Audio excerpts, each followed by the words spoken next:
Welcome, and thank you for joining me on the Spiritual Ninja podcast, where we have heart to heart conversations with people who live with spiritual depth and elite performance. Rabbi Dan, thank you for being here on the Spiritual Ninja podcast. It's really a pleasure to be introduced to you and to have this time together. I'm really looking forward to going on this spiritual journey with you. Thank you, Jonathan. Thank you for having me. It's great to be connected with you. Yes, definitely. So, what I'm really looking for is to give the guest an opportunity to look back when they first started their spiritual journey. And then from that point to today, like what started the spiritual journey looking inward, and what has been your inward process as far as your experiences, your practices, your journey from then to today. I remember one of my earliest memories. I grew up on Long Island, and one of my earliest memories was looking out of the window at night up at the Long Island sky when I was maybe 6 or 7, just terrified and perplexed by the question of what happens when the I that I am no longer is there. Right? I mean, what do I do with this idea of death? And what do I do with the me that I understand very concretely as me? What do I do when what is after that gets extinguished or is gone? And that, I think, was really the beginning of my existential philosophical life that I've lived.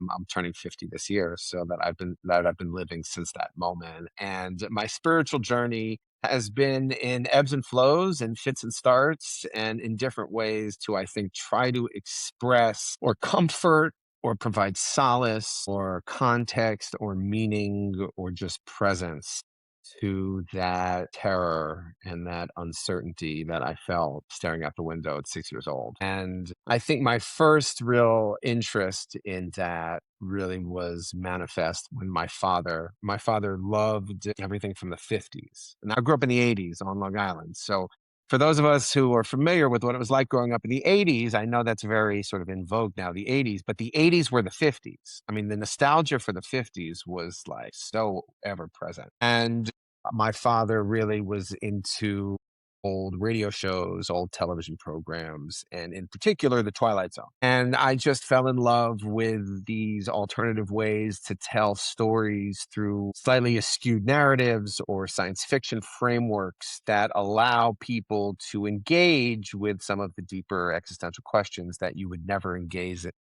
in if it was just on a prima facie, on a surface level. No one wants to touch those issues.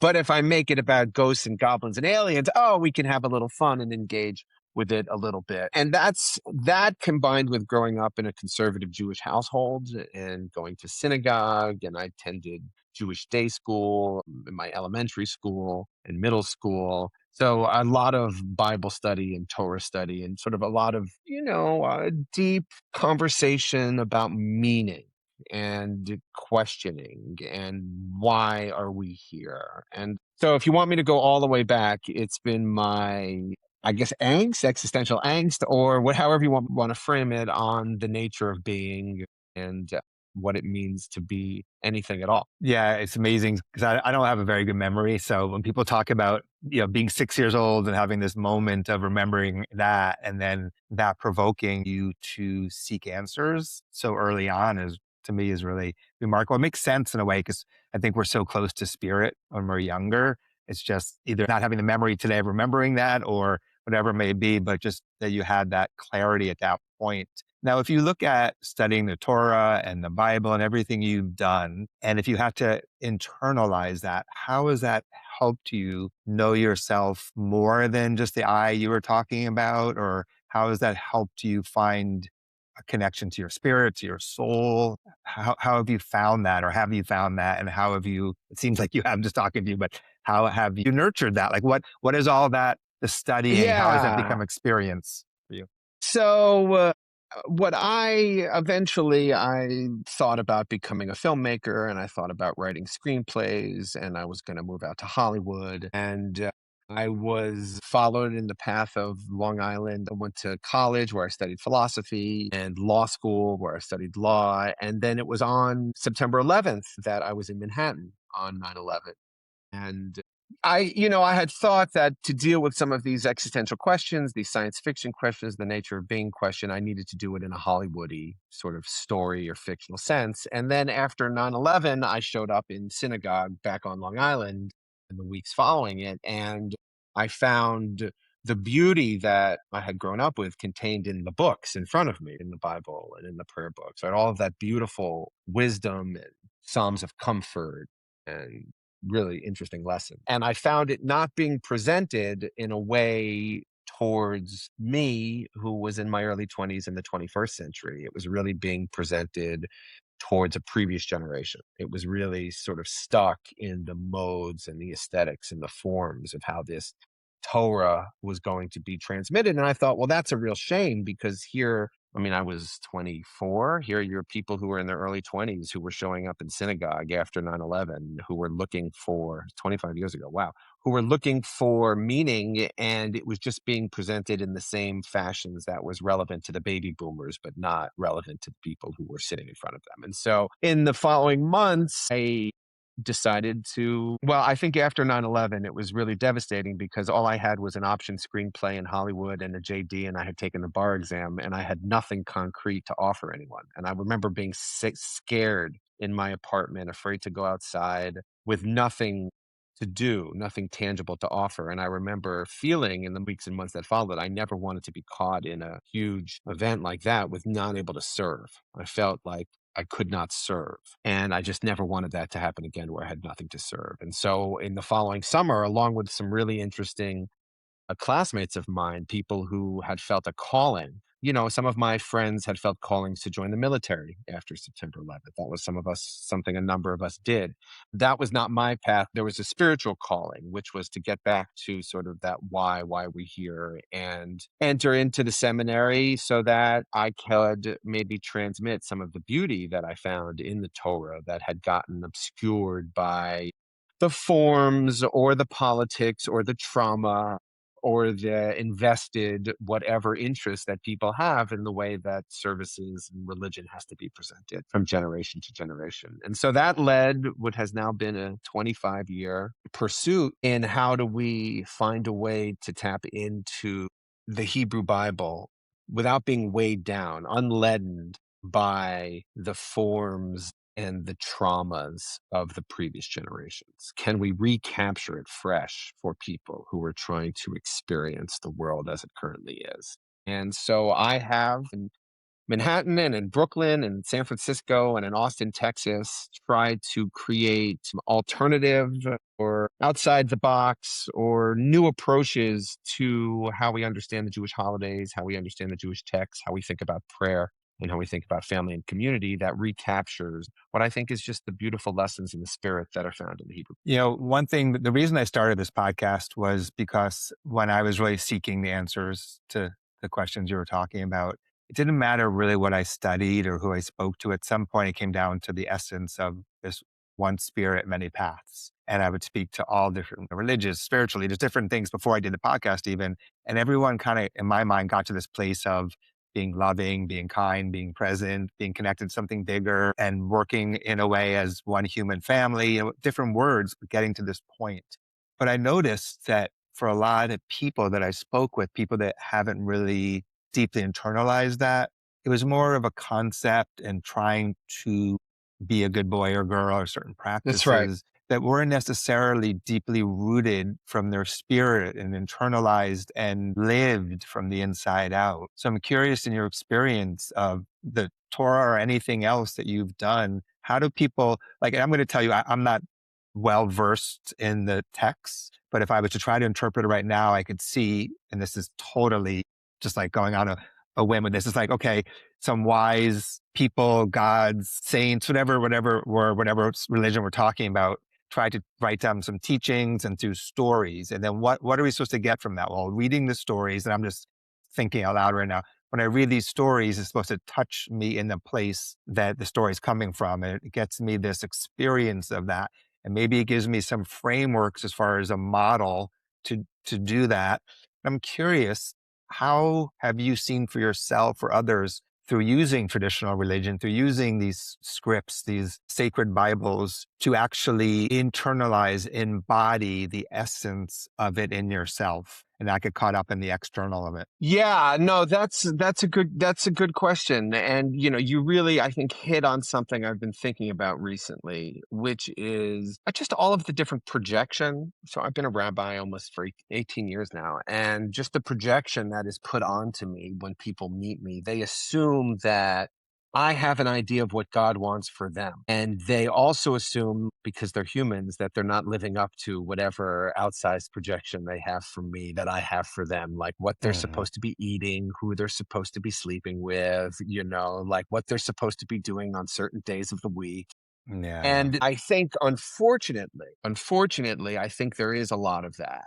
There is a lot of that leader of a community who has the sense of what exactly God wants from everybody in that community, and Mhm. everybody has to get in line. And I've always tried to invert that. So let me give you an example of a service that we started in Brooklyn, and we sort of modified for here, and we do it here in Austin, which is once a month. Instead of coming on a Friday night, we gather in an art gallery. And instead of having people come to the space and I say, well, now here you have to pray, turn to page 4, read these words in this language. And by the way, you're not going to pronounce it properly anyway. So I'll give you some transliteration to make sure you can properly pronounce it. And then turn to page 10, and then turn to page 15, and then say hallelujah, and then we're going to have a cup of wine. And for some people, I grew up in a household like that. I grew up in a very conservative Jewish household, and the services were very rote. And that was exactly what killed me about it, was the rote nature of it. And there are people who say by doing it 3 times a day, every single day, creates a habitual practice that one can tap into gratitude and tap into higher power. So even if you don't feel it for 999 times, on that 1,000th time, Mhm. and for me, that wasn't going to work for me. I was more of a creative spirit. I was more idiosyncratic, and I didn't feel that this text, which was written 3,000 years ago, needed to be practiced in the ways of, 1670 Poland or 1975 Great Neck, Long Island. Like Mhm. those are 2 ways to practice it. Those are 2 ways to express it to the community in front of you. But I didn't feel married and locked into the music and to the aesthetics and to the frameworks that it was done there. And so what I do once a month is I say, okay, well, so, for example, we're meeting this Friday night, and this week's Torah portion is the portion in which a gentleman by the name of Korach decides to challenge Moses' authority. And he says, why does Moses get to be in charge? Everyone here, didn't you just tell us everyone here is equal? So shouldn't everyone, one person, one vote? Korach says, why does Moses get to be in charge of all of this? And so Moses falls down on his face, and they decide to do this high duel thing at noon, in which Moses makes an offering to God and the rebels make an offering to God, and Moses' offering ends up winning. But at the end of it, they take the rebel fire pans that they use for their offering and they put it onto the altar of God. And so my Rabbi Neil Gilman of blessed memory, used to say that the reason we take those altars of God, those illicit fire pans, and put it on our altar is a reminder that that rebel spirit is a part of who we are, that asking questions, challenging authority, not accepting anything because, somebody said it, but actually asking, like for me, being a rabbi is asking, someone asks you a question, you answer with a question. And I think something that perhaps has gone awry in this century is that because of the nature of social media, people are now influencers. I have always found it Mhm. very challenging to be an influencer when if no one asks me a question, I don't know what the question is to respond to. Mhm. So I'm just going to write a question out into the ether. No, and I also don't have answers for how people are going to do it. It's a dialogue. So I've understood the history of our tradition being a dialogue, and the Talmud being 600 years of Reddit pages of people just going back and forth arguing with each other. So that argumentation is a part of who we are. So the theme for this week's Friday night is Rebel Rebel. So instead of me retelling the story, I have bluegrass musicians and poets and classical singers and meditators, and they come forward and they show for them something connected to the rebel spirit inside of them. Mhm. And then we break bread and we have Mhm. some wine. Beautiful. Beautiful. And it's in the spirit. It comes from the text itself. It just doesn't have maybe the liturgical, the aesthetic, or the musical trappings that have been developed from the past previous generations. Because for whatever reason, it's not really syncing. A lot of that stuff is no longer clicking with the current generation. And my whole purpose for the past 25 years is to try to speak the Torah into the register of the people who are living right now, not into the previous generation's register. So that has been my challenge. And so back to your fundamental question, which I've sort of obfuscated and avoided to the best of my ability, which was, for me, the heart of the text is we're created in the divine image. And pretty much, what do we know about God? We know that God is the creator. And so there is something about the creative spark and the creative impulse, whether it's to create a painting, whether it's to create a song, whether it's to create an organization that cares for the needy, whether it's to go and care for people who are sick. There is something inside of us that feels creative and artistic, that wants to be expressed and get out there. That I understand as being in the divine image. And I'm often dealing with poets and artists and musicians who tell me they've never been given the permission in a Jewish context to express that which is inside of them, which for me is a total representation of the divine image in all of us. Beautiful, very beautiful. So that is something I really want to get into and talk about, people finding their way, which I think is super important. I want to ask you a couple more inner questions that are connected, and then we'll come back to that. So inwardly, for you, if you, in this moment, and if you're comfortable leading us through it, if you're like, okay, I really want to take a moment to connect to the divine, to God, to universe, to love, do you have ways or your favorite things that you do to help you click into that? Yeah, it's going to be counterintuitive. My answer is going to be counterintuitive, perhaps from some of the answers that you're receiving. So I'm going to get a little bit into the theological weeds here, if that's Yeah, okay with please, you. please. Yeah.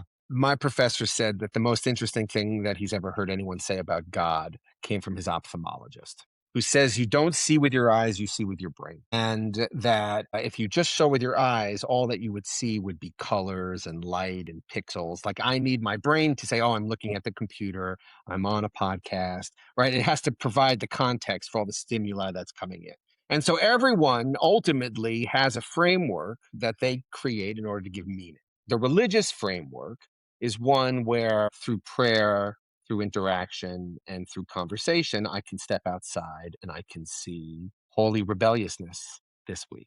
And I can see love, and I can see beautiful happenstance, and I can see gratitude. Or I can train myself every day on the algorithm of our AI and social media platforms, and I can step outside and see how much money I don't have, how beat up my car is, how rich my neighbor is, and how many likes I should be getting right now, and how no one's paying attention to. And that's all based upon the framework that you're going to feed inside of yourself. So what are you going to teach your brain to see?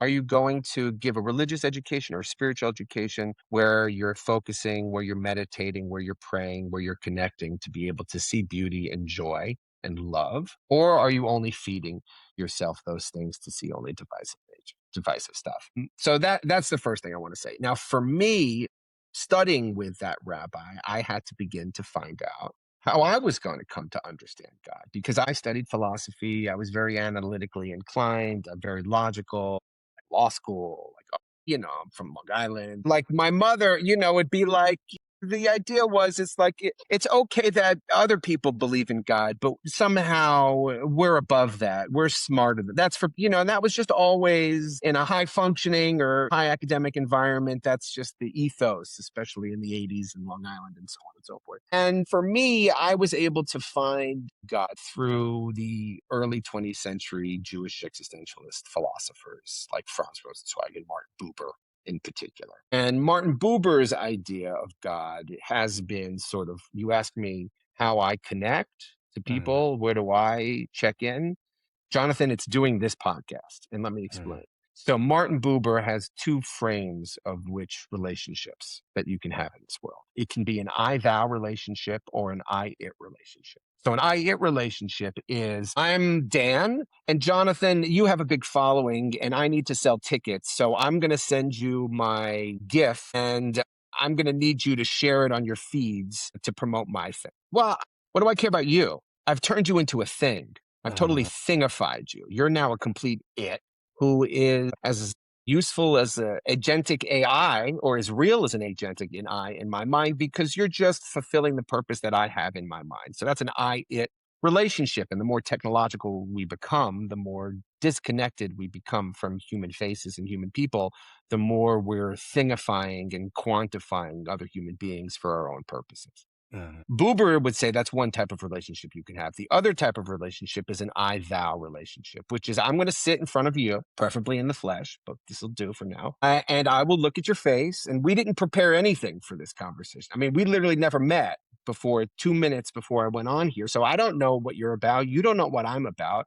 But we'll look into each other's eyes. And whatever happens in the midst of this conversation, that in between, as Martin Buber would say, that in between state that arises from those human to human dialogue, that's godly.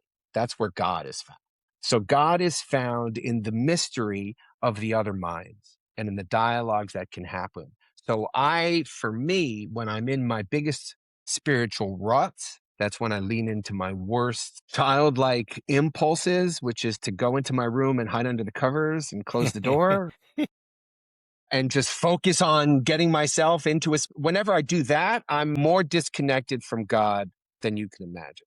But when I walk outside, when I create an event where I'm gathering people, where I'm teaching a class, where I'm having office hours, where I'm meeting people for coffee, and I'm engaging with them, God is right there. That's where God is to be found. God is not to be found by me off in my own journey. God is found in the interactions for people. And that resonates for me, just to even get into more of the philosophical nitty gritty. When I was a philosophy major at Brandeis University, where I got my degree in philosophy, for me, one of the most unsolvable problems is the problem of the other minds. How do you know another mind can really exist? How can I know you exist, right? If I just told you everything is my brain creating structure to give meaning to the stimuli that I have, then how can I know that you're ever real? And it's an impossible philosophical problem to broach. And yet the spiritual solution, the solution from Martin Buber, it's that when you put the two of them together and you attempt to have a dialogue and a meaning of the minds without an agenda, that's where God's spirit can be found. And so the first startup organization I began 10 years ago in Brooklyn was titled Because Jewish. And we called it Because Jewish because I had gone to one of these Jewish conferences on how to make meaning for Jews who don't find meaning in meaningful things. And it was one Jewish professional after the other saying, well, you should tell people to be Jewish because of the Holocaust, or be Jewish because of their grandchildren, or be Jewish because of the environment. And I'm like, well, just no agenda. Just because Jewish, just come together to be in the space. And that has been my spiritual path. And it's been a bumpy one because it's totally unsustainable.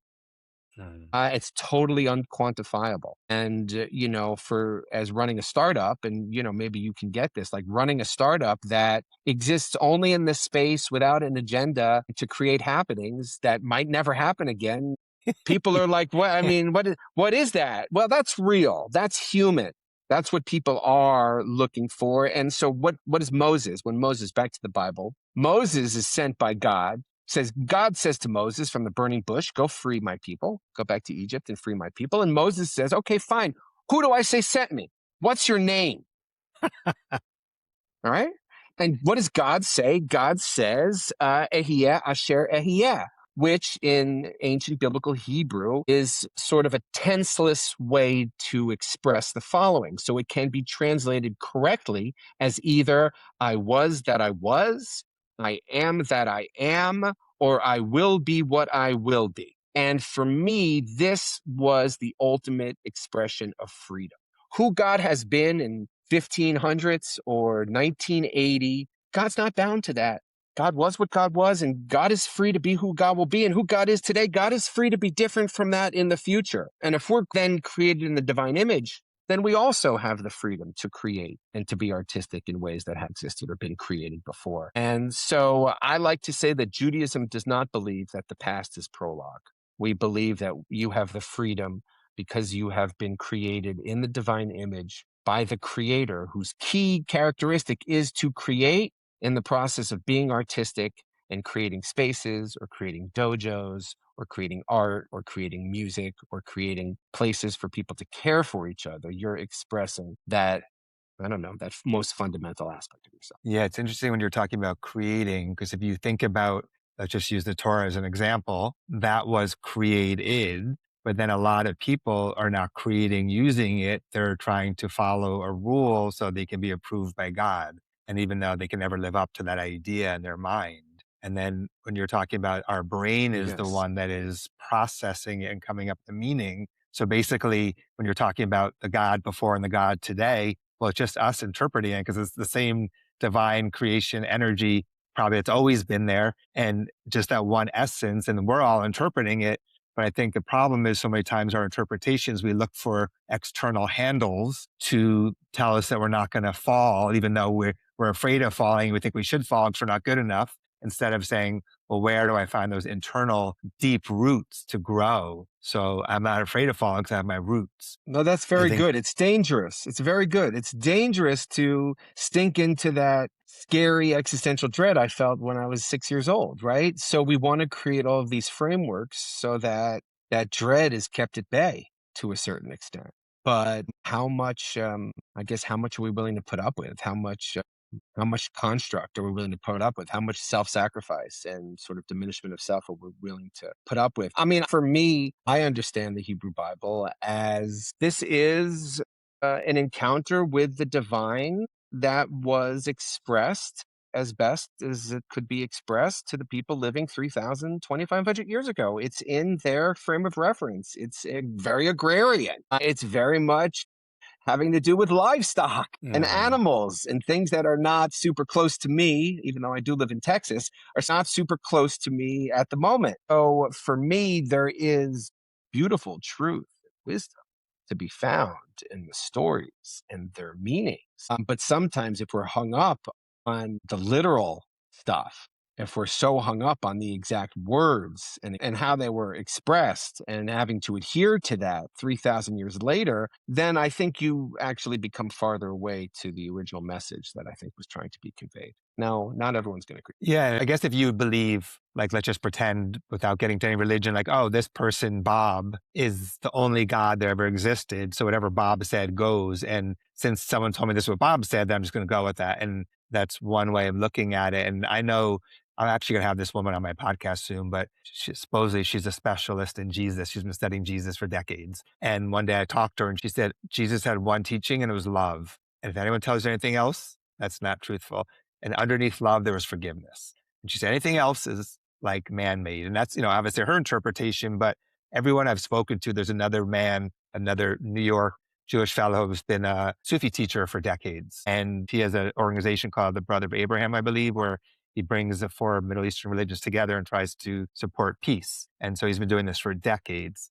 And when I speak to him, where do we get to when I get back to the essence of the teachings? Love. When I've spoken to other rabbis, where do we get back to? Love. When I spoke to other spiritual leaders, we get back to love. And so if we're using a framework not to lead us to the essence, there's something wrong with how we're using the framework, maybe not the framework, but how we're using it. And to be able to say that God that everyone's talking about, however long ago, also created me, that divine energy, essence, universe, love, whatever one wants to call it. So how do we rest into that in ourselves and maybe not throw out the baby to bathwater, maybe whether it's Judaism, Christianity, or Sufism, or Buddhism, whatever it is, there's obviously immense, immense wisdom. But I think when you were speaking, for example, about for you finding God in creating relatings, like that's where you find it. Someone else may say, me going out and hugging a tree, or multiple ways. And I know for me, like I didn't really have religion in my life. It just wasn't part of growing up, really little here and there, but not really. But then when I started seeking, like, hey, I have a lot of things going on for me, but something's missing. I feel like I have a hole in my heart. Somebody said spirituality. And then I started seeking and I got really into meditation. I was like really hardcore. And then one day I realized like, oh my God, I'm doing this like stressfully to go find God through meditation. And today, for me personally, it's this resting into my soul. And from there saying right now in this moment, if I have an option, what thing or practice is going to help me connect to my soul? Is it going outside? Is it calling my new friend Rabbi Dan? Is it going to help somebody? Is it reading? Is it writing? And giving ourselves that freedom that we have that inner wisdom. And if somebody is very strongly into just one religion, okay, what within that religion can I do right now to help me feel the essence of the religion? And I think it's just so important for all of us to realize that we all have this in us. Nobody doesn't have it. It's just what ways will help each one of us connect to that. So we know it Yeah. as us instead of being something that's not good enough, trying to get God's approval. There's a great Jewish teaching on this. So, I mean, perhaps people here are familiar, not familiar with this concept that there's 613 commandments in Judaism. So that's the number, like the rabbis have gone into the Hebrew Bible and have calculated all the number of commandments. And so 613 is a very holy number in Judaism, and it is said to be used as a whole. You can look up, if you wanted to search it up, as my son would say, search it up, Maimonides and 613 commandments. And Maimonides has a list of all 613 commandments. And to do a plug for a good friend of mine who's one of the great Jewish artists, Archie Rand, he actually painted all 613 commandments and called the 613 in the style of EC Comics and Mad Magazine about 10 years ago. And so that was his artistic expression in a different way from how we can understand the 613 commandments. But yes, when you say 613 commandments, people say, well, I'm not doing all those. So like, can't, like, how could you Yeah. possibly do all 613 commandments? And there's this Jewish teaching that, when you stand before the creator on the day of judgment, that the balance in the world between good deeds and bad deeds, it's on like a it's on a knife's edge. And so if you can just do one good deed, then you will push the balance of the world towards good.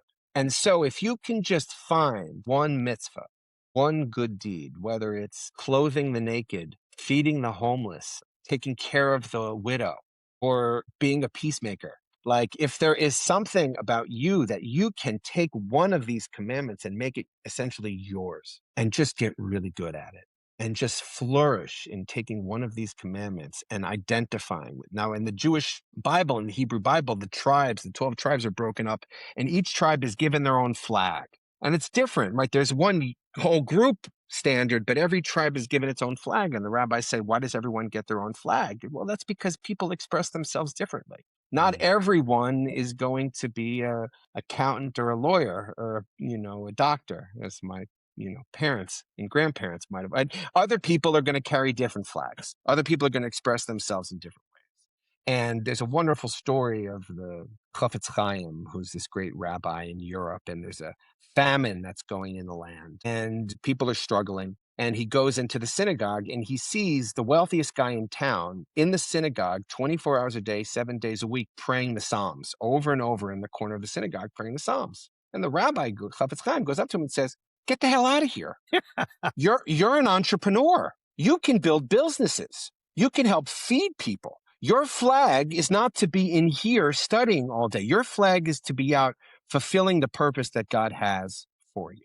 And so just the beautiful way that you expressed it, I have tried to encourage people, find the one commandment that you can do better than anyone else, or that you can really own. And if you do that and bring that into the world, then you will get us over into the plus cat. Yeah, I love that because we are more similar, but our uniqueness needs to be honored too. And so I think the ways that people connect to love or God needs to be very personal. And then my question to you about, say, the flags, I'm a generalist in many ways. Like I would say I'm very specific as far as my love for truth and the universe and God and all that. Maybe people say it's not true, but I don't feel like I'm an expert in anything. But I feel this, very strongly about people somehow finding their way to connect to love and God. Otherwise, they can never really be happy and fulfilled. I think that's the essence of the first thing that we're here for. But then looking at this flag, there's personality things, there's this, there's that, there's all these things. And some people may feel like they don't have the option of finding a path. They just have the thing they have to do. And who knows the truth of any of that. But if people are able to say, okay, I understand that maybe my first job here, and please share it differently if you like to, is to learn to connect to my soul, to God, to honor that. And my second job maybe is to find my path to express that. How do people know how to find their path? What are some things you've coached people in to do this? So there is famous line in the Torah when God comes down with the 10 Commandments. And that, this is huge. God comes down, he's delivering the 10 Commandments, and the people respond to God delivering the commandments with this famous 2-word Hebrew phrase, which is na'aseh v'nishma, na'aseh v'nishma, which translates as we will do and then we will hear, or we will do and then we will understand. And I have encouraged, that's not to say I've always taken this advice from myself, but I have encouraged people that they can't just sit around and ponder who they are or what they are. And I think this is relevant. I was actually just speaking to graduates in high school, and I told them, don't be afraid to look bad. Don't be afraid to make mistakes. Go out, try things, fail at those things, and then realize that you tried something, but that isn't who you are. And I think na'aseh v'nishma in the Jewish context is, well, why should I keep all of these commandments? Or why should I love my neighbor as myself? Why should I do all of these things? Well, do it and then you'll know. And there's a wisdom that only happens in the doing. The sitting on the sidelines, not entering into the goings and comings, trying to understand in a philosophical, I've been guilty of this, in a philosophical or esoteric or pristine way, you can't achieve that knowledge without mixing it up, without getting involved. And so na'aseh v'nishma is we'll follow the commandments. We will stop eating pig. We don't know why, but eventually we'll figure out why we shouldn't eat pig. But we won't know until we start doing it. And we'll start loving our neighbors as ourselves. And we'll start comforting the stranger and welcoming, the people. You were strangers in strange land. So someone who comes in, who doesn't fit in, you have to go and care for them. Why? Do it and find out. And so what I try to recommend is that people, even if they're not sure, take the wrong job, volunteer somewhere. Get out of your comfort zone and get in the space of other human beings. So I run a dad's group here in Austin, and we've got a lot of dads, and we get together once a month and we read books and we go axe throwing and we talk deeply and all that sort of stuff. But a lot of these dads, Jonathan, they all work from home. And I mean, probably 80% of them. And when you work from home, your whole world is mediated through this computer. And what I think is very healthy is go to a gym, play basketball with other people, right? Like go to a meditation, go to a dojo, go to a concert. I took one of my dads, I took him the other night to a bluegrass concert at Radio East. And he's like, it's like his eyes are like, oh my God, they're just people here loving it, talking. Get out of trying to figure everything out and just go and do it. And through the process of doing that, the way, if I take what we did 50 years ago in Judaism, right? If you move to a new town, you join the Jewish community, you showed up there, my father went every day, every morning. And the people that you met there, if you were out of work, they said, oh, my buddy in the city is looking for work. Or if you were looking to start a business, they'd say, oh, I have someone who's also interested in this business. Let's maybe work together as a partnership. Or if your wife was sick and needed a doctor, this network of people had ways of solving problems that AI and online can never solve. And so find human beings, find real flesh and blood circumstances, and do things that get you out of the comfort zone. And if it fails and you look like an idiot, okay, so what? So what? You look like you tried something and you probably learned something about yourself in the process. That is often the advice that I get to people, and different strokes for different folks. I know for other people, and one of my good friends leads meditation, and he has people sit for hours on end and really find an equilibrium that the rest of the part of their lives are not connected to. So sometimes, it's a yin and a yang. It's going to depend on who you are and where you're coming from. But often the people that I come through, or at least the people who have the existential dread and angst that I have, that want to understand, what is it? What am I doing here? Well, I'm not going to figure it out unless I go outside and I bump heads with other people. Yeah. We probably attract students or people that are part of your organization that are similar, that need things that we have, or vice versa, whatever it is. But I always find interesting, I was just at the dojo before this teaching, and then the camp was starting, the person was late. So I was talking to these little kids, and one kid comes in ready to bounce off the walls. And if I just let him go free, he'd be running around, probably getting to everything. Little girl's crying, afraid to walk in the door. And so what each of them needs in that moment is very different. The boy needs That's like right. structure and tools to contain himself in a healthy, powerful way. The girl needs, and so That's it right. is that it's very interesting. And I know for me, when I was studying like psychology and stuff in college, I remember not liking behaviorism because I was like, oh, they're just making us like robots instead of people, you know. And then I got really into, like you're saying, like trying to dissect everything within me to understand it. And it was valid, but it was also exhausting and Really ma- hard. yeah. And I think it's very difficult to go through the brain to find these things. It's much more through the heart and through action. And then I've heard about stoicism, and sometimes I'm like, oh, they're just so cut off. But now I'm like, oh no, or just do it. You know, Nike, all these things for a lot of people, that is the best path of like, no, you need to go do and not think. And from That's right. doing, you'll get That's your right. answers. And other Well, people, because you're like, God is going to be found in the face of the other person. God is going to be found in that when you bump into somebody else, and you could never have figured out, like I was set up with my wife on a blind date, right? I never would have met her unless I, bumped into the other person who, in her beautiful heart, decided to pair me up. That wasn't going to happen on JDate. It wasn't going to happen through an algorithm. It was through the miracles that happened. And this is Judaism. When you let the stranger into your home, when you love the neighbor as yourself, right? So Abraham has these three stragglers who are strangers who have come through his town. He's 100 years old. His wife is 90. And he decides to run out and welcome in these strangers, which maybe people aren't going to do, but he welcomes them in, and the strangers say, hey, you're going to have a child. And his wife laughs because it's so ridiculous. But when you let in the stranger and the unknown person and your neighbor, and when you love them and when you see them as a reflection of God, which is really hard for us to do, but if you can see them as another expression of God, like for me, I just love meeting people and hearing how they see the world and what flag they want to carry and their idiosyncratic approach. And for me, that's why that dogmatic fundamentalist approach, which everybody has to practice religion this way, everybody has to say these words in this particular order, never worked for me because, we're all on our different learning spectrums. mhm, And for me, I am not a visual person. I'm very auditory. I don't have the ability. It's a thing called aphantasia, Jonathan. If you ever want to do a thing called aphantasia, which is people don't have, there's a certain segment of the population that can't create visual images in their mind. And there's a great Hasidic rabbi who once said that if you really want to draw close to God, you have to meditate and eliminate all visual imagery in your head, and you'll get really close to God. I like to say I was just born that way. I don't have any visual imagery in my head, but so much of our education is based upon visual memory.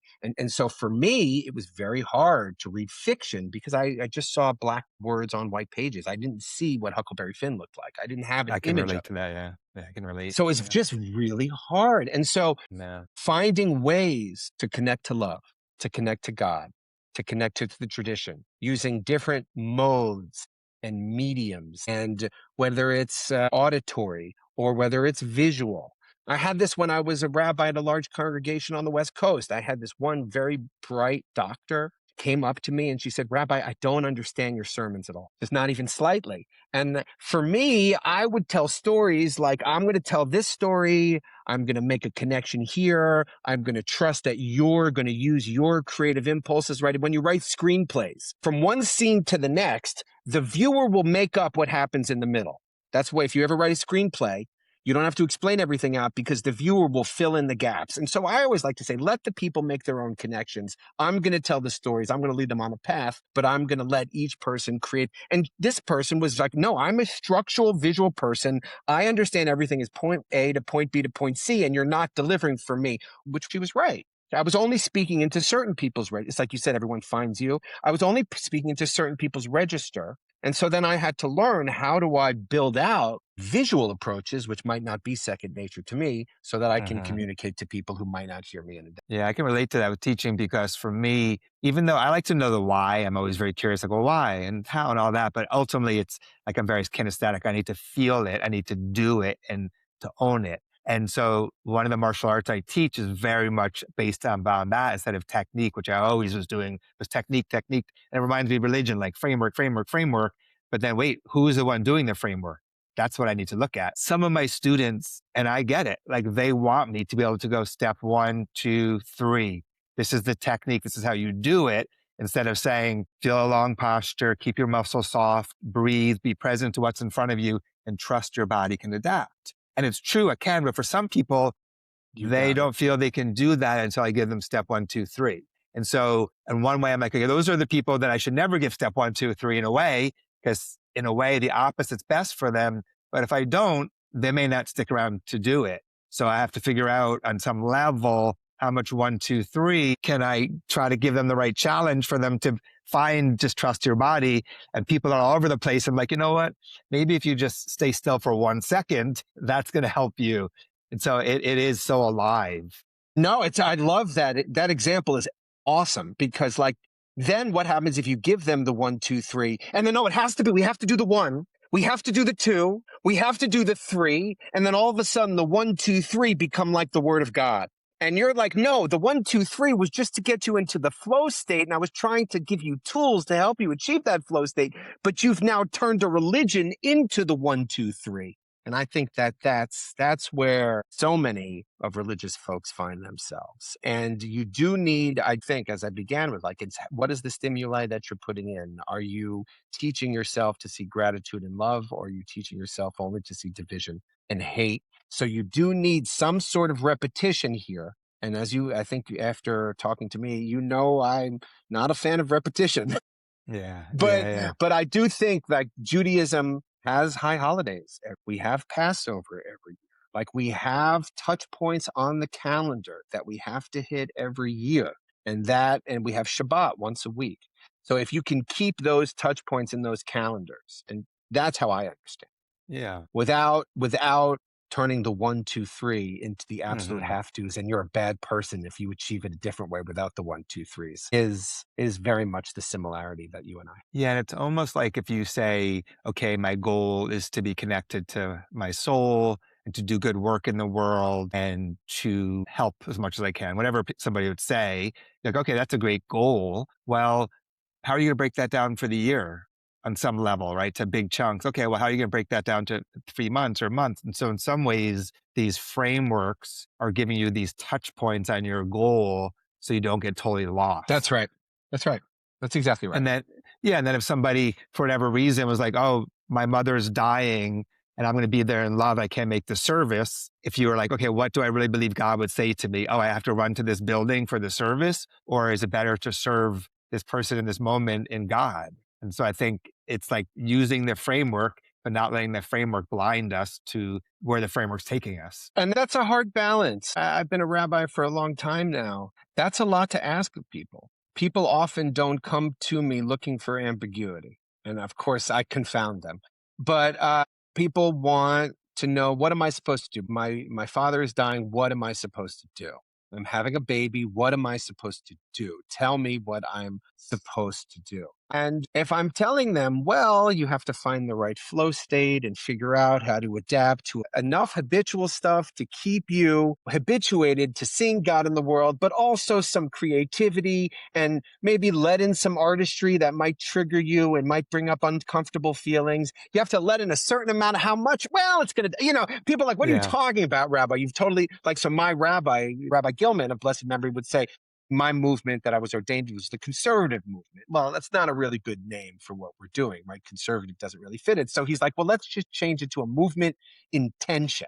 We're the movement that exists in that middle tension space. And people were like, that is the worst marketing pitch ever on the planet. But yet what you're describing is, I think, a very mature human approach, which is to acknowledge uncertainty, to acknowledge ambiguity, but yet to still put one foot in front of the next and to try to see where God is calling us and to try to see it perhaps in the process of loving our neighbor, who maybe we don't love, maybe we don't know, maybe we don't like. But if we can love our neighbor and ourselves, then we might actually see God.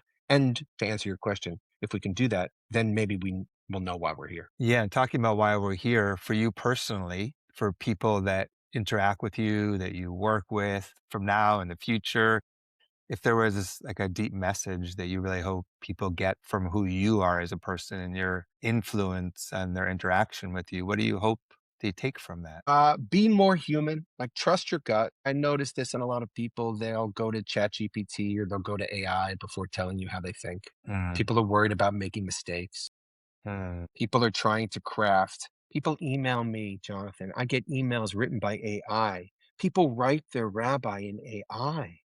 mm, And the one takeaway that I would be is the more you become like an AI, then the more you become like a machine. mhm, So, and the more you're removed from God, right? So one mhm, great existentialist thinker, Nikolai Berdyaev, would say the more you become like a machine, the more you become like an animal, where the spirituality is to get us to understand that we're from this earth, but we're also imbued with the divine spirit. We're not just like animals. We can achieve a mhm, greater holiness. And so I tell people, make mistakes, be human, trust your gut, and just try to be real in every setting mhm, that you can be in. And at the moment, with everything being recorded and every Fitbit that everybody wears, every moment of their life is being accounted for.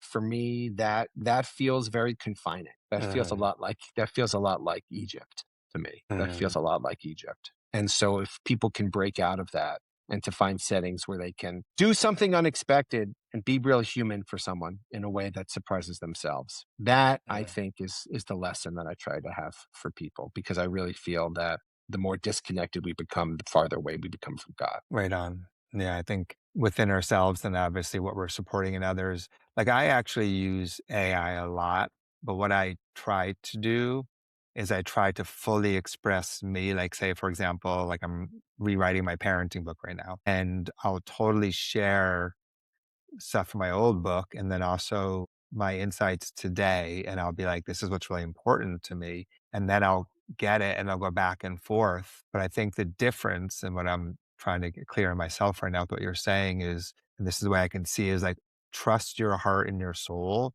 And then if you want reflection, maybe you can call your rabbi or maybe you can call a friend or a parent. And maybe part of that too is you say to AI, like, hey, this is what I believe, this is who I am. I'm just curious, can you give me some reflection on this or some other ways of looking at it that I'm not clear on? And then take that and make it our own again. Say, well, does this feel truthful to me? Does this feel aligned with my soul? Is this expressing me? Because I know, for example, like I love creating and I'm not a great writer. And so it's freed me up so much to be able to express what I want to express in a clearer way than I can with the written word, but it's my essence that I'm really important to me to get out. And so I think like every tool, we never want to betray our soul or connecting to other people as souls and never as when you talked before about an it, right? And And it so, really, and I think that, that is hard work, what you're describing. And like you obviously are someone who's okay doing hard work. right. Like your path has been like, okay, let me struggle. Let me engage in the heavy duty aspect of this. Now that, I mean, if you can do it with that sort of consciousness, that is beautiful. But there is the path of least resistance. And there is the very quick turning away and responding quickly to another person, as opposed to responding to that person as another human being, that I think we can, if we're not careful, dip into. But, I mean, I think your consciousness, if we could figure out how to share that consciousness where people could utilize the tools to better understand who they are and how to express themselves and how to get it out into the world, then we would be a richer place for it. Yeah, and I think another book based on this podcast actually called The Spiritual Ninja Code. I'm going to have come out this summer. And the reason I'm just saying that is because I was really trying to look at, well, once we get clear, how do we get motivated? And one way I found, and this is in relation to what you're saying, is if we were just born and we had the wisdom we had today, how would we want to live? What do we think would be important to us? And then what have all the wise people ever said about being in the moment? And this is where love and God is. And then also my understanding is people that been close to death and asked biggest regrets. The two biggest ones, not authentically being myself and not spending more time in relationships with people. And so if we know through humanity, this is what's been shared, then can we take that wisdom and try to apply that to everything and everyone and every action that we do, including AI? Can we use that tool to somehow connect more, not disconnect? And social media, to me, the idea of like, oh, wow, people have the power to connect. Beautiful. But it's a lot of it's bots and a lot of it's frameworks to do. And to, like, I put up a video recently that to me was very sweet. It was like these people flowing in martial arts. And I just thought, oh, this is a fun drill. And I was like, oh my God, I got attacked by like so many people. I'm like, wow, what is this all about? And I saw myself like, okay, so do I not put stuff out there that I think is really beautiful, I believe Right. in? Right. Or, and I found a way now that I'm doing it where I can still do it and then have people's comments a little more monitored so they can still express themselves, but it doesn't have to be like spewed out. So anyhow, my point is how do I, because I was not involved with social media at all.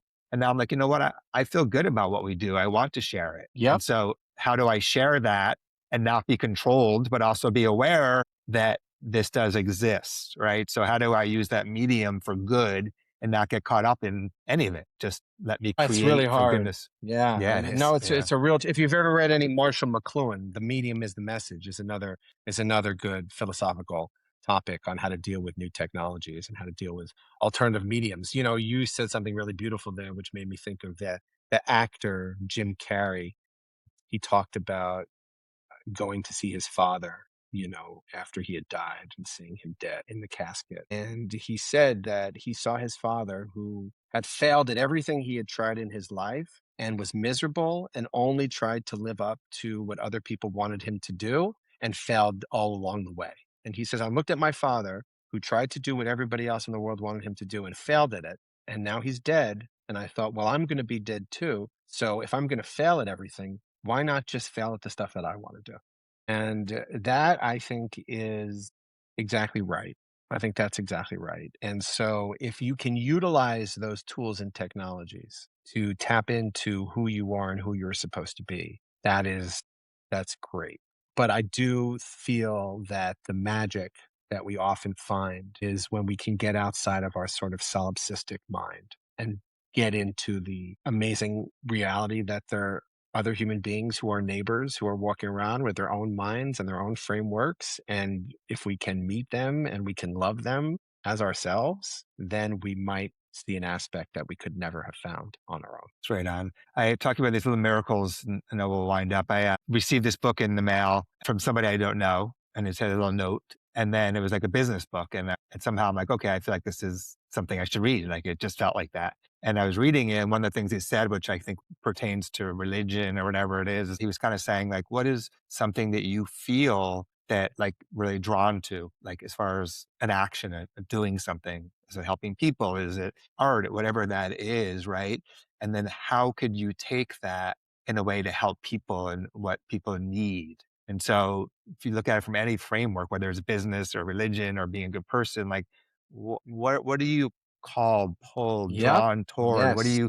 What for you is like, oh, this is me. And then how do you take that to make the world a better place in whatever your unique way is? And I think applying that to religion, to work, to relationships, to everything is really a very beautiful way to live. And you might get bumped and bruised along the way. Okay. So when you begin expressing who you are, you might lose friends. You might have naysayers. You might get negative commenters out there. And I'll just close with this. My last thing that I'll say is I tell my children, I have a 15-year-old and 11-year-old, and I say, look, there are two ways you can live in this world.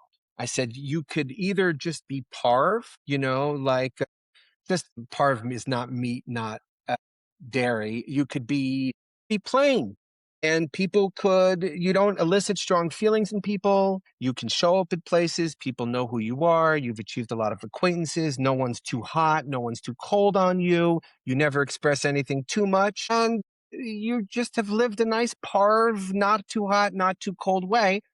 And that's one way to be in this world. And a lot of people choose that way. Or you could really try to be very much loved. And to really be loved and to be loved by people, be loved by individuals is going to be sharing an aspect of yourself that is going to, perhaps as much as you are loved might lead to you to get as much negativity and hate on the other side.